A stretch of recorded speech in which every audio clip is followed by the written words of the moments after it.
আমার প্রত্যেক কটা ভাতের দানাতে না সলিলদার কন্ট্রিবিউশন আছে। আমি যেমন একটা পাগল টাইপের সলিল ভক্ত।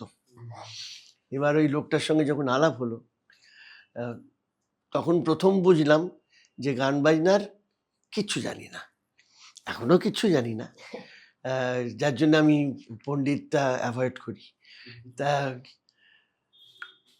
সলিলদার কাছে যাওয়ার পর যেটা সমস্যা হলো, যাই করতে যাই সলিলদার একটা ছায়া চলে আসে, কিন্তু যেটা ছায়া আসে সেটা ডুপ্লিকেট নয়, ট্রিপ্লিকেট নয়, ওটা ওই কার্বনের 10 নম্বর 12 নম্বর যে আবছা একটা পাওয়া যায় না, যে নোটেশনের কপিটা কোনো মিউজিশিয়ান নিতে চায় না, সেইরকম একটা, যেটা অ্যাকসেপ্টেড হওয়ার কোনো চান্স থাকে না।